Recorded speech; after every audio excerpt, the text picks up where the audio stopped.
Bayangkan, seorang janda muda yang cantik, kehilangan suaminya akibat pembunuhan keji.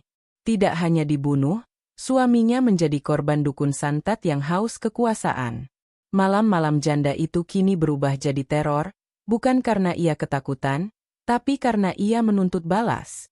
Dan saat dendam seorang wanita yang tersakiti bangkit, tak ada satupun dukun hitam yang bisa tidur dengan tenang. Pertanyaannya, apakah dendam itu akan menuntun pada keadilan, atau justru menyeret semua orang dalam neraka? Assalamualaikum warahmatullahi wabarakatuh.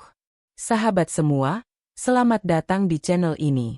Kita akan menyimak sebuah kisah horor penuh misteri, tentang balas dendam seorang janda muda cantik yang menjadi mimpi buruk para dukun santet. Jangan lupa sebelum masuk ke cerita, mari kita awali dengan bismillah, Allahumma sholli, ala Sayyidina Muhammad. Semoga kita semua selalu dalam lindungan Allah. Jangan lupa subscribe, like, dan share agar kami semakin semangat menghadirkan kisah-kisah menarik untuk kalian. Malam itu, langit di sebuah desa kecil di Jawa Timur terlihat kelam. Awan gelap menggantung, menutupi cahaya bulan. Angin berhembus kencang membuat dedaunan kelapa berderik seperti bisikan misterius. Dari kejauhan, suara gamelan yang tadinya ramai terdengar dari hajatan pernikahan tetangga mendadak terputus, seakan ada sesuatu yang menahan dentingannya. Desa yang biasanya hangat oleh suara anak-anak bermain dan obrolan warga di pos ronda, tiba-tiba sunyi mencekam. Di salah satu rumah sederhana berdinding bambu, Sari, seorang wanita muda dengan paras cantik khas Jawa, tengah menunggu suaminya pulang. Usianya baru 25 tahun, masih muda, wajahnya selalu meneduhkan setiap mata yang memandang. Rambut panjangnya tergerai hingga punggung, dan sorot matanya menyimpan kasih yang mendalam pada sang suami. Malam itu, ia duduk di beranda rumah sambil menyalakan lampu teplok kecil.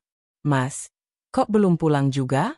Tadi katanya cuma mau mampir ke rumah Pak RT, gumam Sari dengan nada cemas.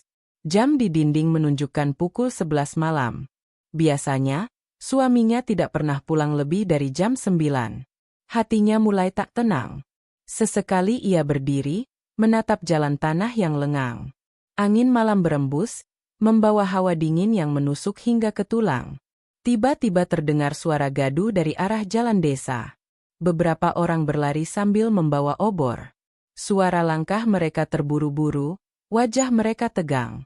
Sari bangkit, hatinya berdegup kencang. "Bu Sari, cepat keluar!" teriak seorang warga dengan nada panik. Sari berlari keluar pagar, matanya mencari-cari. Dan seketika itu juga, napasnya tercekat.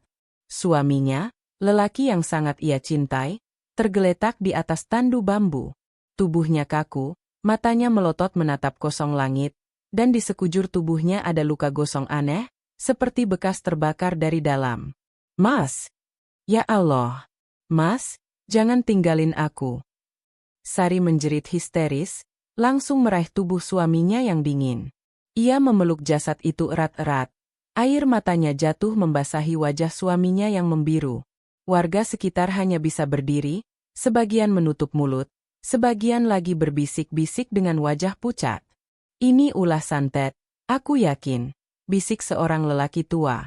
"Benar, dukun itu pasti marah karena suaminya Sari menolak permintaannya," sahut yang lain.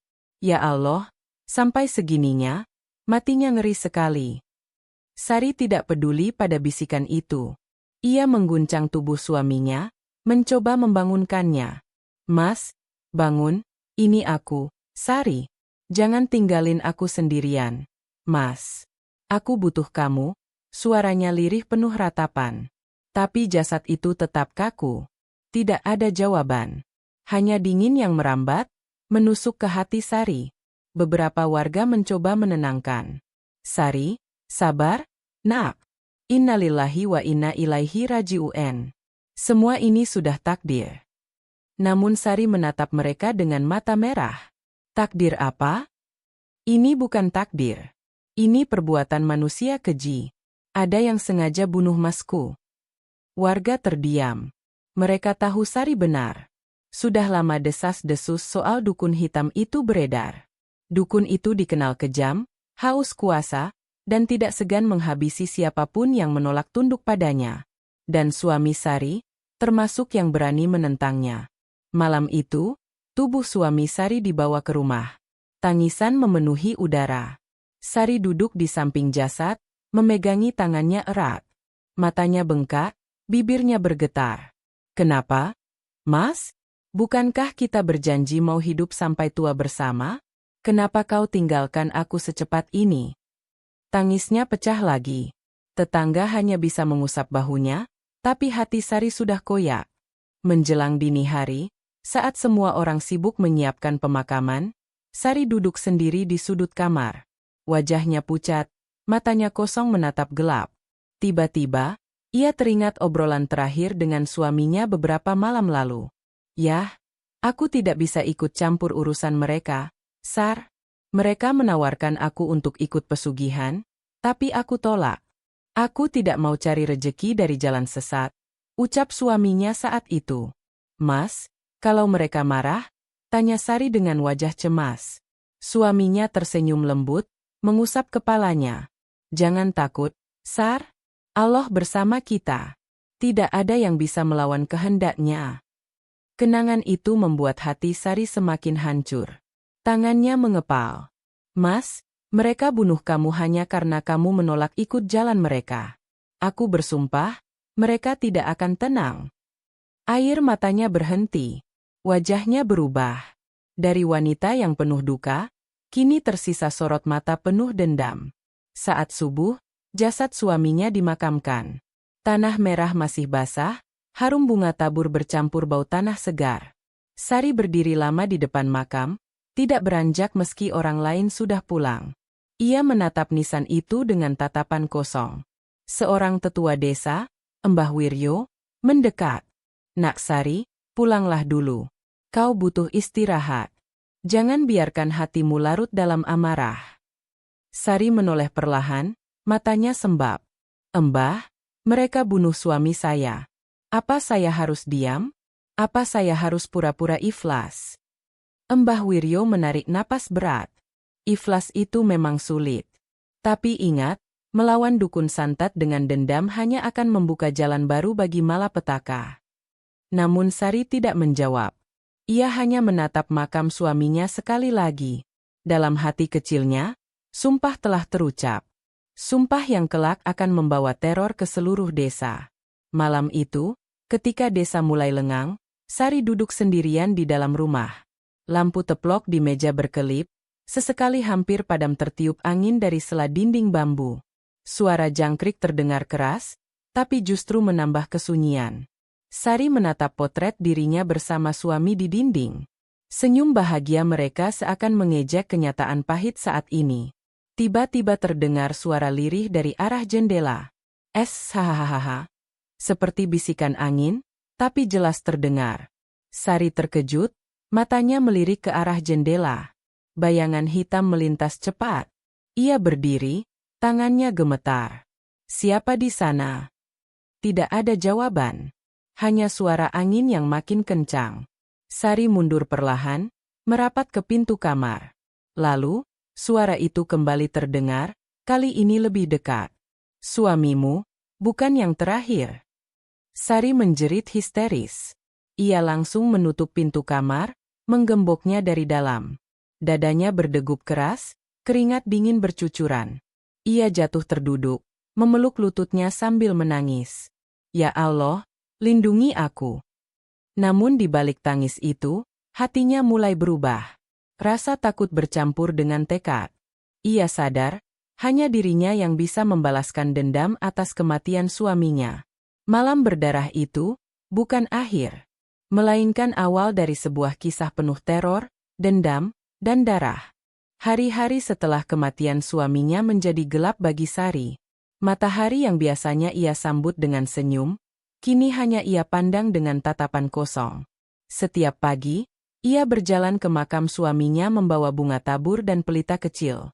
Tanah merah di sana masih basah, seakan mengingatkan bahwa luka hatinya masih baru, masih terbuka, dan belum ada obat yang sanggup menutupnya.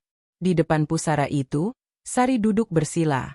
Angin pagi berembus, menggerakkan kerudung hitam yang ia kenakan. Ia menyalakan pelita dan menaruhnya di samping nisan. Api kecil itu bergetar tertiup angin, seperti hatinya yang rapuh, tapi tetap menyala. Dengan suara bergetar, ia berbisik. "Kenapa, Mas? Kenapa mereka tega?" Suaranya serak, hampir tak terdengar. "Kita tidak pernah ganggu siapapun. Kita hanya ingin hidup sederhana, bersama, bahagia sampai tua. Tapi mereka merenggut semua itu dariku." Air matanya jatuh lagi, membasahi tanah di depan nisan. Tangannya menggenggam erat bunga yang ia bawa, sampai kelopak bunga itu hancur di genggamannya. Tiba-tiba, suara langkah pelan terdengar. Sari menoleh. Embah Wiryo, tetua desa yang dituakan, mendekat dengan tongkat kayu di tangan. Wajahnya penuh iba, matanya memandang Sari dengan kasihan. Ia duduk di samping Sari, menarik napas panjang. "Nak, aku paham rasa sakitmu," ujar Embah Wiryo lirih. "Tapi jangan kau biarkan hatimu terbakar dendam. Orang yang melawan dukun santet, hanya akan ikut binasa. Banyak orang dulu mencoba, tak ada satupun yang selamat." Sari menoleh, wajahnya penuh air mata. "Embah, mereka sudah membunuh suamiku. Apa saya harus diam saja? Apa saya harus pura-pura ikhlas?" Embah Wiryo terdiam lama, lalu berkata lirih, "Ikhlas itu memang sulit, Nak. Tapi dendam tidak akan membawa kebaikan. Ingatlah, roh yang dipenuhi amarah hanya akan menarik roh-roh gelap lain. Kau akan terseret lebih dalam, dan tidak ada jalan kembali." Namun kata-kata itu hanya lewat di telinga Sari. Di dalam hatinya, api sudah membara. Api yang tidak bisa dipadamkan oleh kata-kata, apalagi oleh nasihat. Beberapa hari kemudian, Sari semakin larut dalam kesedihan.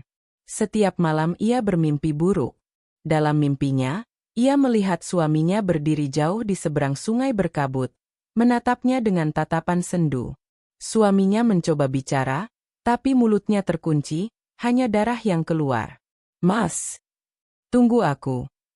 Sari selalu berteriak dalam tidurnya, sampai terbangun dengan tubuh basah oleh keringat.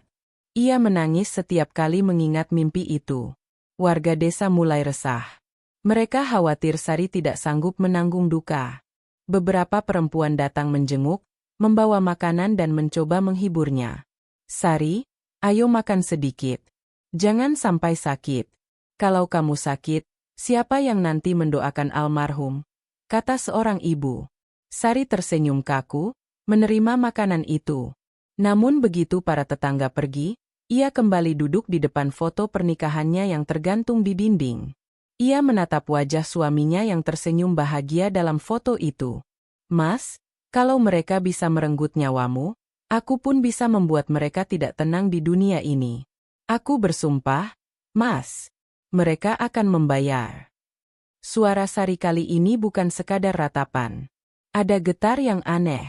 Ada sesuatu yang lebih dalam. Malam itu, saat desa tertidur, Sari kembali pergi ke makam suaminya. Lampu teplok kecil di tangannya bergetar tertiup angin. Kuburan itu sunyi, hanya suara jangkrik dan sesekali lolongan anjing jauh di kejauhan. Ia duduk di depan pusara, menyalakan pelita. Api kecil itu menyinari wajahnya yang pucat namun keras. "Mas, aku tahu, rohmu belum tenang. Aku akan pastikan mereka merasakan apa yang kau rasakan. Aku tidak takut, Mas. Aku lebih takut hidup tanpa dirimu." Tiba-tiba, angin bertiup kencang. Api pelita hampir padam. Daun-daun berjatuhan, ranting berderak patah. Sari merasakan hawa dingin menusuk tulang. Ia menoleh ke kiri dan kanan, tapi tidak ada siapapun. Lalu terdengar suara lirih dari arah belakang makam. Hahaha, seperti bisikan.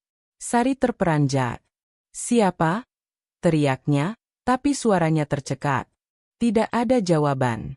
Namun ia merasa seolah ada yang memperhatikannya dari kegelapan.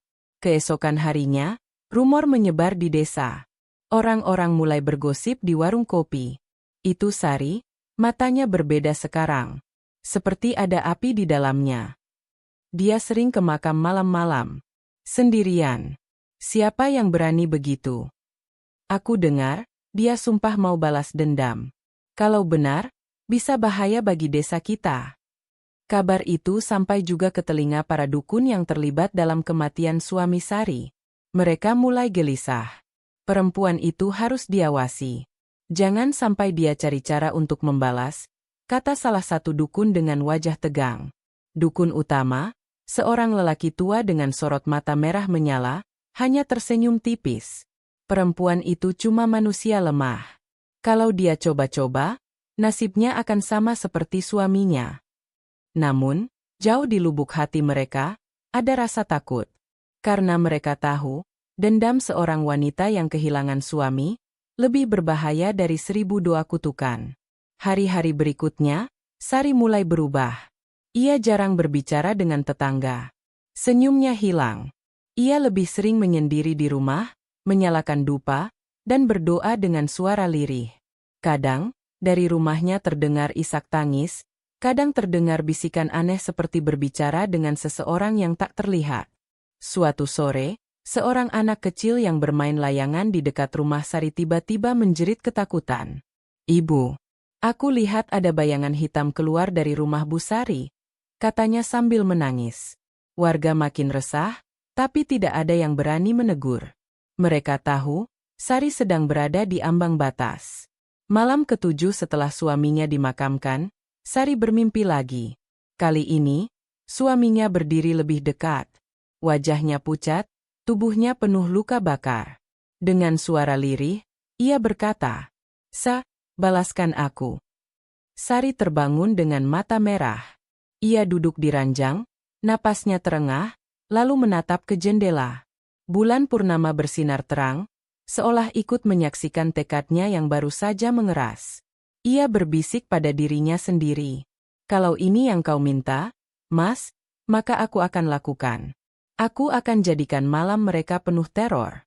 Aku akan jadi mimpi buruk bagi mereka yang merebutmu dariku." Dan malam itu, untuk pertama kalinya, senyum dingin terukir di wajah Sari. Senyum yang lahir bukan dari kebahagiaan, tapi dari api dendam yang siap membakar siapa saja yang menghalanginya. Malam itu, langit tampak murung. Awan hitam menutupi cahaya bulan, dan hanya suara aliran sungai yang memecah kesunyian. Sari duduk di tepi sungai dengan mata sembab, tubuhnya gemetar oleh kemarahan sekaligus keputusasaan. Ia menengadah ke langit, berteriak lirih, seolah meminta jawaban pada semesta. "Kenapa hidupku harus seperti ini? Kenapa semua kebahagiaanku direnggut?" Tangisnya pecah, bercampur dengan rasa sakit yang selama ini ia pendam. Tiba-tiba, dari balik kabut tipis yang turun di permukaan sungai, muncul sesosok kakek berjubah putih. Rambutnya panjang memutih, matanya tajam namun penuh wibawa. Langkahnya pelan, tapi setiap gerakannya memunculkan hawa dingin yang membuat bulu kuduk Sari berdiri. Sari terkejut. Namun entah mengapa, ia tidak merasa ingin lari. Ada sesuatu yang menahannya, seakan sosok itu memang sudah ditakdirkan untuk ditemuinya malam ini. "Anak muda," suara kakek itu berat, bergema seakan keluar dari dalam bumi, "aku bisa melihat hatimu dipenuhi dendam. Api kebencian membakar jiwamu. Apakah kau benar-benar siap menanggung akibat dari jalan yang kau pilih?" Sari menunduk, menggenggam tanah dengan tangan bergetar. "Embah, mereka sudah merenggut segalanya dariku. Aku tidak peduli apa yang akan terjadi. Aku hanya ingin mereka merasakan sakit yang sama." Kakek itu menatapnya lama, seolah sedang membaca isi hati Sari. Senyum tipis namun getir terukir di wajahnya. Dari balik jubah putihnya, ia mengeluarkan sebuah benda kecil yang dibungkus kain kuning. Dengan perlahan ia membukanya, memperlihatkan sebuah keris kecil berkilau samar. Seakan cahaya bulan yang redup pun tersedot ke dalam bilahnya. "Keris ini," ucap sang kakek lirih, "bukan sembarang pusaka. Ia memiliki jiwa, dan ia akan menuntunmu menuju jalan balas dendam. Namun ingat, sekali kau menghunusnya, sekali kau menyerahkan hatimu pada kekuatan ini, tak akan ada jalan kembali. Hidupmu tak lagi milikmu, Sari." Sari menatap keris itu dengan mata berkilat, campuran antara takut dan penuh harapan. Ia merasakan hawa dingin menjalar dari pusaka itu, seakan memanggil-manggil dirinya. Aku siap, Embah. Lebih baik jiwaku hancur, daripada mereka hidup bahagia di atas penderitaanku. Sang kakek mendesah panjang, lalu menaruh keris itu di tangan Sari. Sesaat jari-jari Sari menyentuh gagangnya, ia merasa tubuhnya bergetar hebat, matanya berkunang, dan telinganya mendengar bisikan-bisikan samar yang entah dari mana asalnya. Pegang erat-erat. Ingat pesan terakhirku, kata sang kakek, suaranya semakin menjauh saat tubuhnya perlahan menghilang ke dalam kabut. Balas dendam akan selalu menuntut harga, dan harga itu adalah jiwamu sendiri. Sari terdiam, air matanya berhenti mengalir. Di tangannya kini tergenggam sebuah keris kecil yang dinginnya menusuk tulang. Malam itu, nasibnya berubah selamanya. Malam itu udara begitu pengap. Hujan baru saja reda, menyisakan aroma tanah basah yang pekat. Di sebuah rumah tua di pinggir desa, seorang dukun yang dulu ikut bersekongkol membunuh suami Sari terlelap di atas tikar usang. Api lampu minyak berkelip-kelip, bayangan hitam menari di dinding bambu. Namun dalam tidurnya, ia mulai gelisah. Nafasnya tersengal, tubuhnya berkeringat dingin.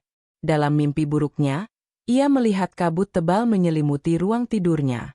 Dari kegelapan itu, muncul sosok wanita berambut panjang, dengan wajah pucat penuh air mata. Wajah itu, wajah yang ia kenal. Sari, kenapa kau bunuh dia?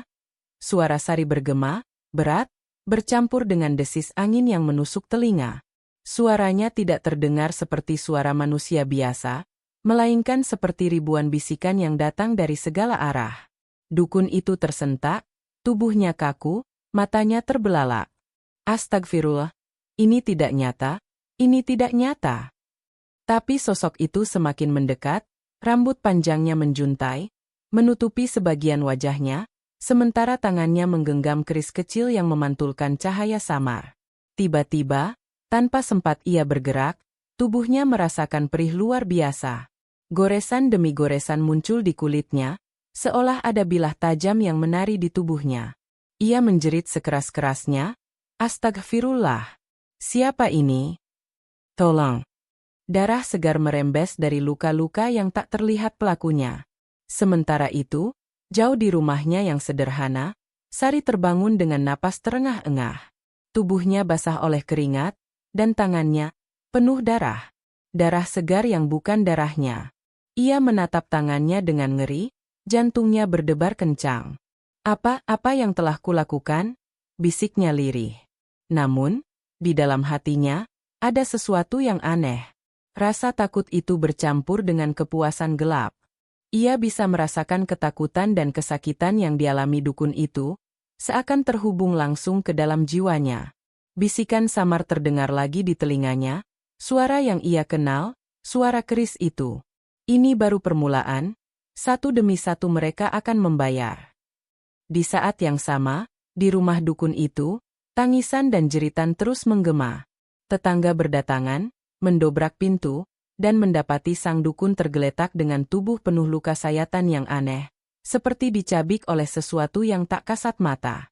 Matanya melotot, mulutnya masih bergetar menyebut nama Sari sebelum akhirnya nyawanya benar-benar pergi. Malam itu menjadi saksi teror pertama. Dan Sari tahu, keris itu telah memilih jalannya. Langit desa malam itu tampak berat. Awan pekat menggulung seperti hendak menelan bulan purnama yang sesekali menampakkan diri di balik tirai hitam.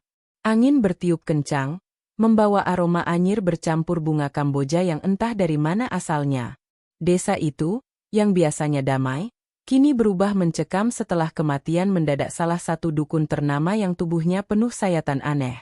Beberapa hari setelah kejadian itu, dukun-dukun lain yang pernah terlibat dalam pembunuhan suami Sari mulai jatuh sakit. Bukan sakit biasa. Tubuh mereka panas seperti terbakar dari dalam. Kulit mereka melepuh, mata merah menyala seperti bara, dan dari mulut mereka keluar bau gosong yang membuat orang-orang tak berani mendekat. Di sebuah rumah kayu tua, seorang dukun berteriak keras sambil meronta. Panas! Panas sekali! Tolong aku!" Ia menghantam-hantamkan tubuhnya ke dinding, namun tak ada api yang terlihat. Kulitnya seperti terbakar dari dalam, menghitam, retak, lalu mengelupas. Istrinya menangis meraung di teras rumah. Tolong, tolong suamiku. Ada apa dengan dia? Warga berdatangan, tetapi tak satu pun berani menyentuh. Mereka hanya bisa menatap dengan wajah pucat. Bisikan-bisikan mulai terdengar. Ini pasti ulah Sari, kata seorang lelaki tua sambil menutup mulutnya. Iya, sejak suaminya mati aneh itu, dia sering bicara sendiri di pemakaman. Katanya ada kakek gaib yang menemuinya, sahut seorang ibu-ibu dengan suara bergetar. Jangan-jangan dia sudah bersekutu dengan sesuatu, untuk balas dendam. Ketakutan pun merambat. Warga tak lagi tidur nyenyak. Setiap malam ada saja kabar bahwa salah satu dukun yang dulu terkenal sakti mendadak menggelepar, berteriak karena tubuhnya seperti dibakar api tak kasat mata. Sementara itu, di rumah kecilnya yang remang-remang, Sari duduk bersila di depan keris kecil pemberian kakeknya yang berjubah putih. Lampu berkedip-kedip, wajahnya setengah tersinari cahaya kuning pucat. Matanya merah, bengkak karena tangisan yang tak henti-hentinya. Namun kali ini bukan hanya kesedihan yang menguasainya, melainkan amarah yang telah berubah menjadi bara dendam yang tak terkendali. Suara-suara samar terdengar di telinganya. Bisikan yang makin hari makin jelas. Satu sudah tumbang, tinggal 4 lagi. Mereka harus merasakan panasnya neraka di dunia sebelum waktu mereka benar-benar habis.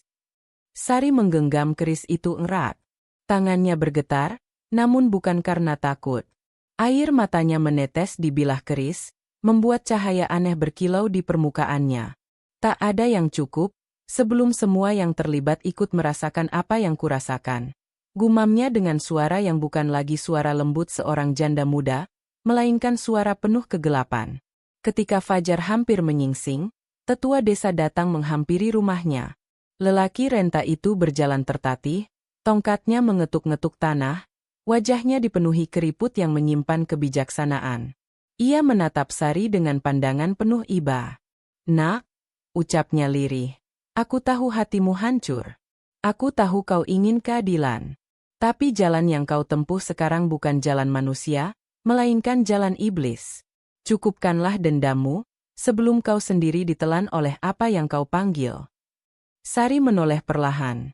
Matanya menatap sang tetua. Namun ada sesuatu yang berubah dari tatapan itu. Mata yang dulu penuh kelembutan kini memerah, berkilat-kilat seperti bara. "Tak ada yang cukup, Mbah," jawabnya dingin. Tak ada yang cukup. Sebelum mereka semua menggelepar, sebelum mereka semua memohon ampun, merasakan apa yang kurasakan malam itu, saat suamiku meregang nyawa di pelukanku. Tetua itu menunduk, tubuhnya gemetar. "Astagfirullah, kau sudah jauh melangkah, Nak. Hanya doa yang bisa kuucap untukmu. Semoga Allah masih membuka pintu kembali." Ia pun pergi dengan langkah berat, meninggalkan Sari yang kini semakin larut dalam gelapnya dendam. Malam berikutnya, 2 dukun lain kembali merasakan teror. Mereka bermimpi didatangi sosok Sari yang menangis darah, membawa keris kecil berkilauan. Begitu terbangun, tubuh mereka sudah penuh luka bakar aneh. Jeritan mereka menggema ke seluruh desa, menambah keyakinan warga bahwa balas dendam Sari benar-benar nyata. Kabar menyebar cepat. Desa berubah seperti kuburan hidup. Tak ada lagi suara gamelan, tak ada lagi anak-anak berlarian. Semua menutup pintu rapat-rapat begitu matahari tenggelam. Mereka takut, karena dendam seorang janda ternyata bisa menjelma menjadi teror yang bahkan para dukun santet pun tak mampu melawannya. Di balik semua itu, Sari semakin kehilangan sisi manusianya. Ia jarang makan, jarang tidur, hanya duduk di depan keris yang kini selalu berlumuran darah yang entah dari mana asalnya. Ia merasa setiap tetes darah itu adalah bukti bahwa dendamnya perlahan terbayar. Namun jauh di sudut hatinya, ada suara kecil yang masih berbisik lirih. "Sari, kau bukan seperti ini, suamimu tak ingin kau berubah jadi iblis." Tapi suara itu tenggelam, tertutup oleh bisikan keras dari keris yang terus menuntunnya untuk melanjutkan pembalasan. Dan malam itu, ketika petir menyambar langit, Sari berdiri di depan rumahnya dengan tatapan kosong. Besok giliran mereka yang tersisa, tak ada yang akan selamat. Malam itu desa seperti berada di ambang kiamat kecil. Langit hitam tanpa bintang, hanya sesekali cahaya petir menyambar, memperlihatkan bayangan pepohonan yang berayun liar diterpa angin. Udara begitu berat, seolah ribuan roh bersemayam di sekeliling rumah-rumah warga. Anjing-anjing desa melolong panjang, ayam jantan berkokok tidak pada waktunya, tanda alam sedang tidak beres. Di rumahnya, Sari duduk bersila di tengah ruangan. Api pelita berkedip-kedip, membuat bayangannya menari di dinding. Wajah cantiknya kini tampak menyeramkan. Kulitnya pucat pasi, bibirnya kering, dan matanya memerah menyala bagai bara api yang siap melahap apa saja. Rambut panjangnya terurai berantakan, sebagian menutupi wajah. Tangannya yang menggenggam keris bergetar, bukan karena takut, tetapi karena tenaga gaib yang terus mengalir deras ke dalam dirinya. Di luar rumah, bisikan warga makin keras. Itu Sari, dia sudah bukan manusia lagi, ucap seorang ibu sambil menutup mulut anaknya yang menangis ketakutan. Dia sudah jadi jelmaan iblis. Kita semua bisa binasa kalau dia tak dihentikan, sahut seorang lelaki dengan wajah pucat. Namun tak ada yang berani mendekat. Mereka hanya bisa menatap dari kejauhan. Tubuh gemetar, hati dicekam ngeri. Tiba-tiba, suara gaib yang sudah lama tak terdengar muncul lagi. Suara kakek berjubah putih yang dahulu memberi Sari keris pusaka. Namun kini suaranya terdengar berat, penuh penyesalan. Anak muda, dendam ini bukan lagi milikmu.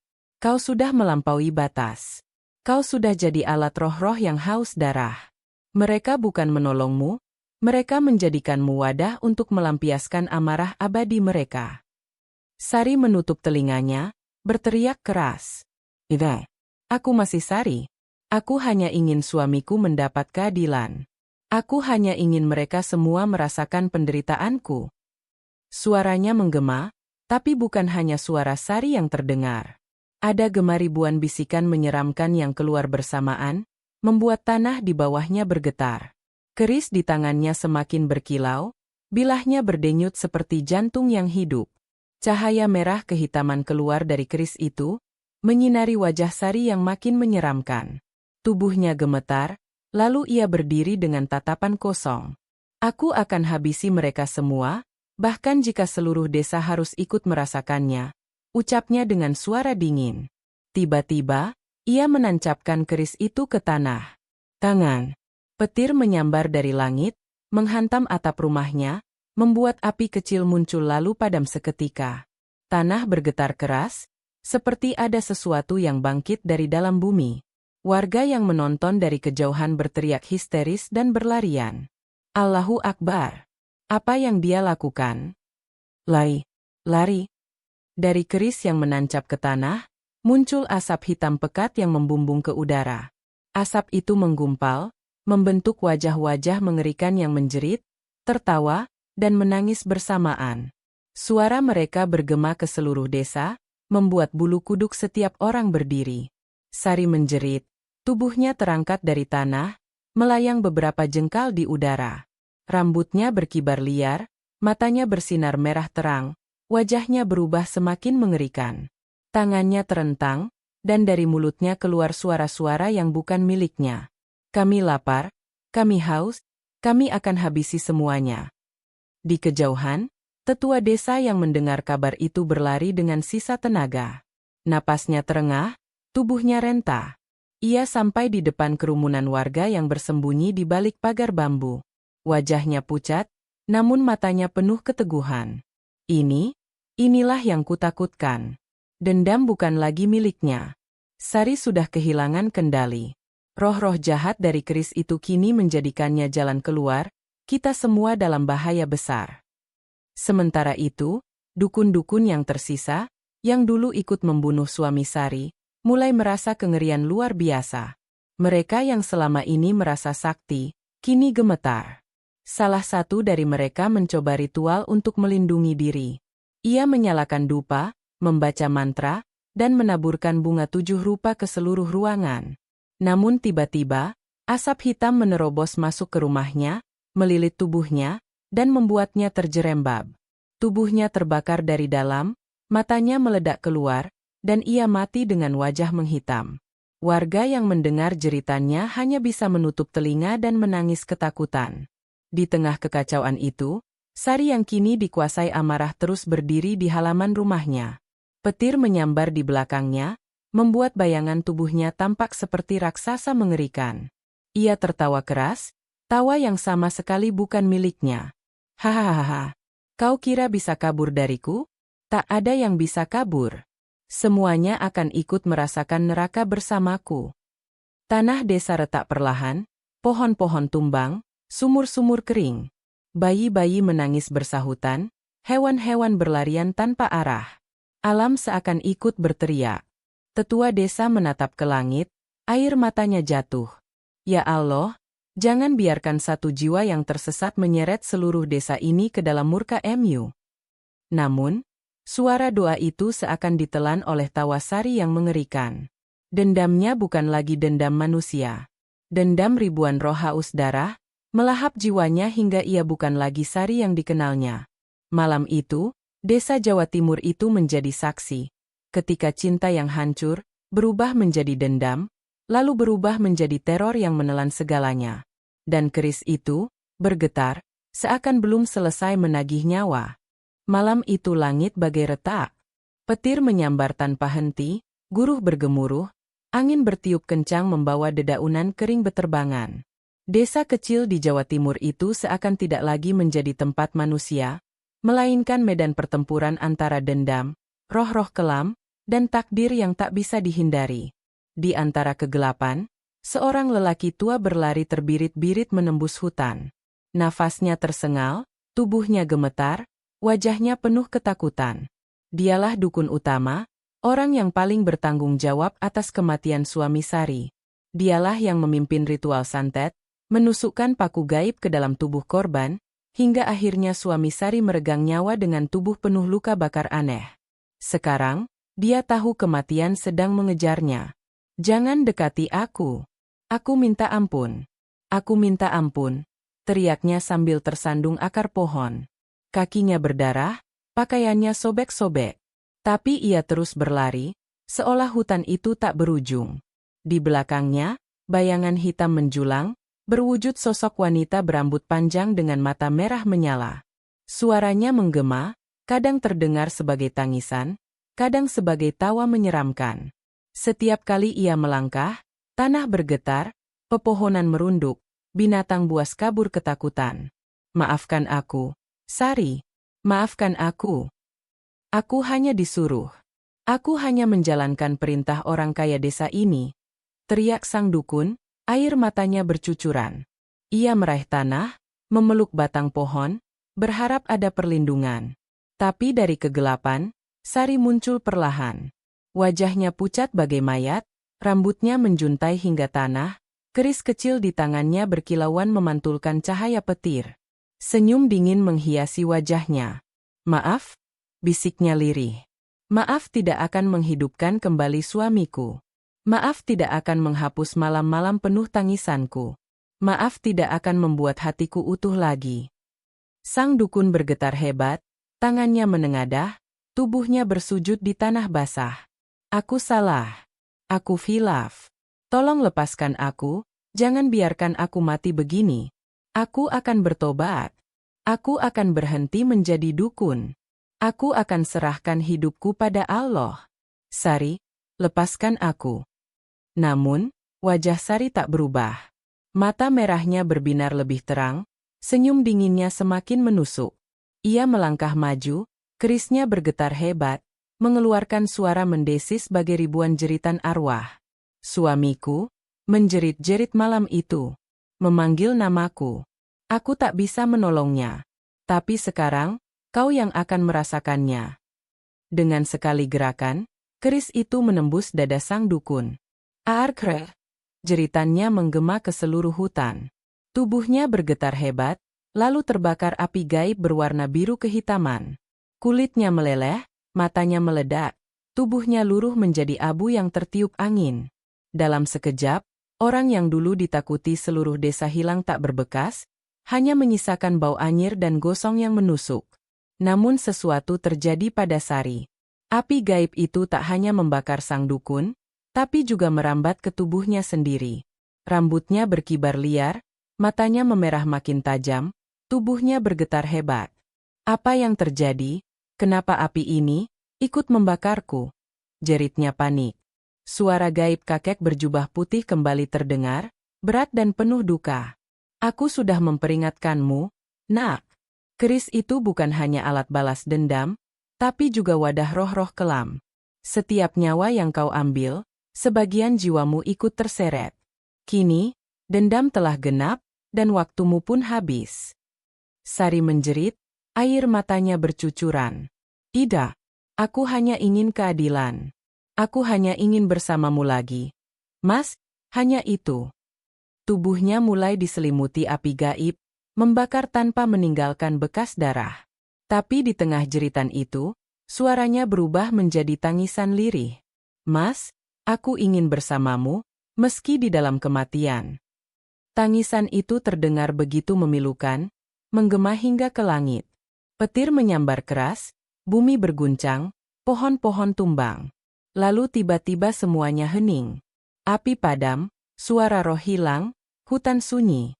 Keesokan paginya, warga desa yang penasaran memberanikan diri mendatangi pemakaman suami Sari. Betapa terkejutnya mereka ketika mendapati makam itu terbuka. Di dalamnya, jasad suami Sari tampak utuh, wajahnya tenang. Dan di sampingnya, terbaring Sari dengan wajah damai, seolah sedang tidur dalam pelukan suaminya. Tidak ada lagi api, tidak ada lagi amarah. Hanya ketenangan abadi. Tangis warga pecah. Beberapa menyesali diri. Seandainya dari dulu kita berani melawan para dukun itu, Sari takkan berakhir begini. Tetua desa berdiri di tepi makam, menunduk sambil berdoa lirih. Semoga Allah mengampunimu, nak. Kau hanya korban dari kebiadaban manusia. Kau berjuang dengan caramu sendiri. Semoga kini kau benar-benar bersama suamimu, tanpa dendam, tanpa air mata. Angin bertiup pelan, membawa harum bunga Kamboja yang jatuh di atas pusara itu.